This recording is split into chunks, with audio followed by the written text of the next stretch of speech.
और भागवत जब पुराण लिखा, यह स्वानुभाव अखिल श्रुति सारमेकम अध्यात्म दीप मति तितीर सतांग तमोंधम संसारिणाम करुणया पुराण गुह्यम तम व्यास सोनमुपयामि गुरुम मुनीना। संसार के कल्याणार्थ श्रीमद् भागवत महापुराण लिखा। भागवत श्रवण करना बहुत बड़ी बात है, भागवत सुनना बहुत बड़ी बात है। कहते हैं संत महात्मा, अगर 4 शब्द भागवत के मुख से निकल जाए तो ही कल्याण हो जाता है। भागवत। किसी व्यक्ति ने इसका बड़ा सुंदर विवेचन किया है कि भागे कहीं से भाग्य खुलत जीवन के, गाके कहीं से गुमान गिर जाते, वाके कहीं से वर्ण हो तो विष्णु भक्त, ताके कहीं से नर नरक तर जाते। भागवत पाठ पढ़त, भागवत पाठ सुनत सिद्धि मिल जाती है। सिद्धियों का सारी भागवत में छिपा, सहज ही यह जीव ईश्वर ही मिल जाते हैं।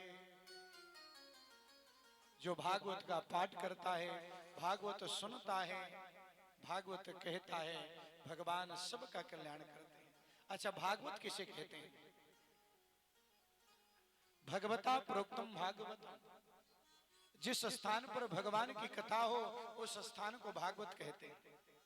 जो भगवान की कथा सुन रहे हैं वो भी भागवत है, जो भगवान की कथा कह रहे हैं वो भी भागवत हैं, जो भागवत की कथा कराने के लिए व्यवस्था करते हैं, सेवा करते हैं, सहयोग करते हैं, वो सभी भागवत हैं। बोलो जय श्री राम।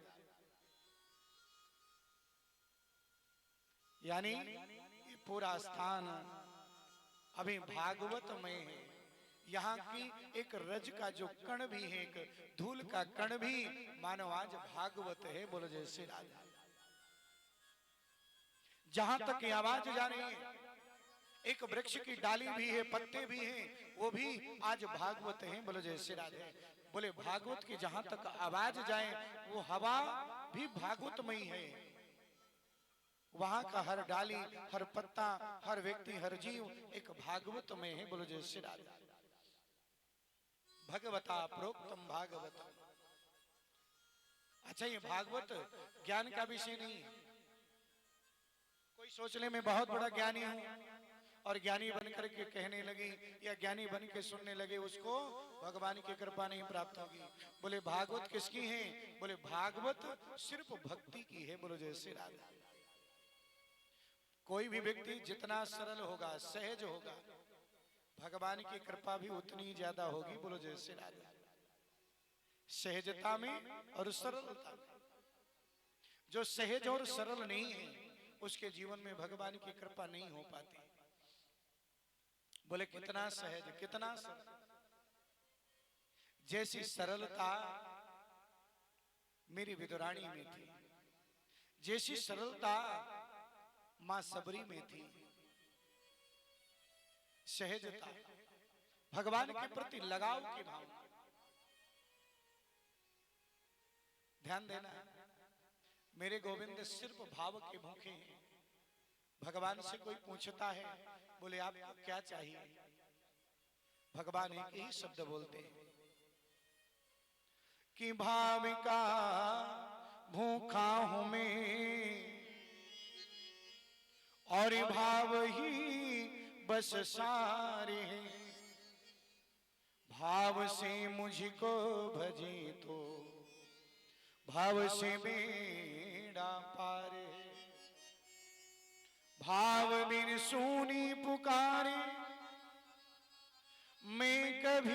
सुनता नहीं,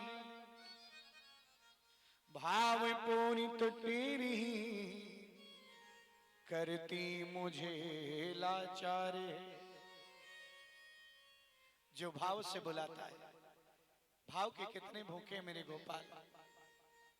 ध्यान देना, किसी ने कभी भगवान से पूछा था आपको दुनिया में कब कब सुंदर भाव मिला और उस भाव में आपको भोजन कब कब अच्छा मिला? बोले 2 ही बार भोजन प्रसाद भाव से मिला। बोले कब?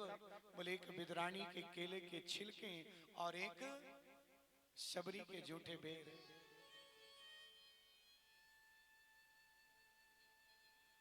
जो स्वाद उनमें था वो मुझे 56 भोग में भी नहीं आता। जानते हैं भगवान किस प्रकार हृदय की भावना को रखते हैं सहजता और सरलता में। एक बार क्या हुआ, जब दुर्योधन विदुर जी को निकाल देता है मंत्री पद से कि ये तो पांडवों का पक्ष रखता है, और विदुर जी महाराज ऐसे मंत्री थे कि जो अपनी पगार से ऊपर 1 पैसा नहीं लेते थे ज्यादा, बड़े ही राष्ट्रभक्त थे। अपने घर पे आ गए, उनकी वैसी झोपड़ी बनी है, झोपड़ी में निवास करते हैं, छोटा सा घर है। जब भगवान शांति दूत बनकर के हस्तिनापुर जा रहे थे ना, तो मानो विदुरानी को एक बार लगा और विदुर जी से बोली कि कभी कृष्ण हमारे घर भी भोजन करेंगे। अरे एक बार कन्हैया हमारे यहाँ भी भोजन कर लेते तो हमारा घर पवित्र हो जाता। बोले देवी तुम्हारी भावना है तो जरूर भोजन करेंगे, मैं जरूर इस बार आने निमंत्रण दूंगा। और इतना सोच लिया, लेकिन जैसी भगवान शांति दूत बनकर के आए थे ना, तो आज दुर्योधन जो बीच सभा में कहता है कन्हैया बाद में यहाँ पर बैठना। अरे कृष्ण चलो, मेरी माँ जो गांधारी है ना आपके लिए 56 भोग बना करके बैठी। भगवान ने क्या कहा? भगवान ने कहा थोड़ा देर हो गई दुर्योधन, मेरा निमंत्रण तो विदुर काका के घर में है। बोलो जय श्री राधे। विदुर जी ने सोचा मैंने तो भी मैं मिला भी नहीं, अंतर हृदय की बात जान जाते हैं भगवान। अपने अंतर भाव से उनको निमंत्रण दिया, वो प्रभु ने स्वीकार कर लिया।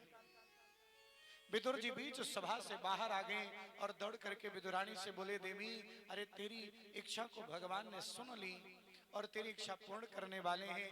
आज तो उन्होंने भरी सभा में बोल दिया कि मेरा जो है विदुर काका के घर में निमंत्रण है। अरे भाग्यमान तेरे घर में है क्या? बोले यहाँ तो कुछ नहीं है, अभी मैं जल्दी जाता हूँ मार्केट से कुछ लाता हूँ। और वो लेने के लिए कुछ चले जाते हैं, लेकिन जानते हैं इधर मानो मेरे गोविंद सीधे जो है विदुर के घर पहुंच गए। और जैसे विदुर के घर पहुंचे विदुरानी स्नान करने चली जाती हैं और स्नान कर रही थी कि कहीं कन्हैया आ न जाए। लेकिन जब स्नान कर रही थी गीले वस्त्र हो गए थे, पूरी तरह से भीग गई थी। ध्यान देना, उसी क्षण कन्हैया ने आज दरवाजा खटखटाया, आवाज लगाया। और आवाज कैसे लगाया? काकी रे काकी खोल दे कपाटिया। आज जैसी आवाज लगाई, काकी शब्द से संबोधित किया।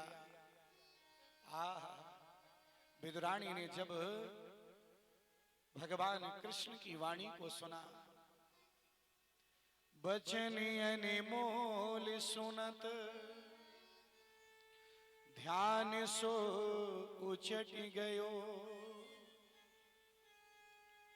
भीगे वस्त्र उठ धाई ब्रजी आवाज राज सुने आई। जिसने जैसी ही सुना कि भगवान कृष्ण की आवाज है, सुध बुध खो देती है। जिनको ये भान नहीं रहा कि मैं स्नान कर रही हूं, मेरे कम वस्त्र हैं, गीले कपड़े हैं, जिसको भान ही नहीं रहा, आज उस आवाज की भी माधुरता को सुन करके दौड़ पड़ते हैं। और जैसी दौड़ पड़ती है, जिसको अपने शरीर की सुध नहीं है, किसी चीज की सुध नहीं है, सिर्फ भावना है, मेरा गोपाल आ गया, मेरा कन्हैया आ गया। और जैसी दौड़ती हैं, दौड़ करके ही आज मानो दरवाजा खोलती है। और जैसे दरवाजा खोला, आज कन्हैया को निहारने लगती है।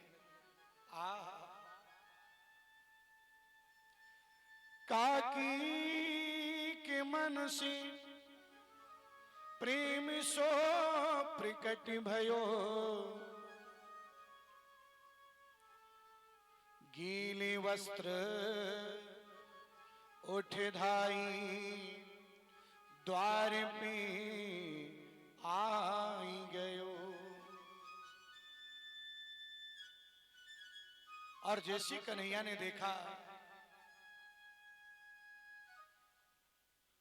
काकी मात को देख कर कृष्ण मुरारी ने पीतांबर उठाया, शरीर में लपेट दियो। और जैसी अपनी मां के समान काकी को देखा, आज मेरी कन्हैया सोचने लगी, अरे मेरी काकी को तो अपने शरीर का भान ही नहीं रहा। अपना पीतांबर उठाया और उठा करके मानो आज उनके शरीर पर डाल दिया।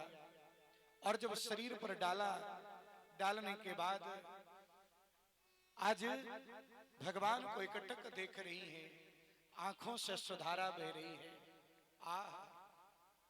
भगवान के स्वरूप को देख करके जो आनंदित हो गई है, अश्रुधारा छलक रही है। भगवान ने कहा, काकी क्या दरवाजे पर खड़ा रखोगी, अंदर बिठाओगी नहीं? आज वो लेके जाती है। अरे मैं कितनी पागल हो गई हूँ, भूल जाती हूँ बार बार। और कन्हैया को लेकर अंदर जाती हैं, एक पीढ़ा उठाती हैं, एक पाट उठाती हैं और सोचती हैं पीढ़ा पर बिठा दूं।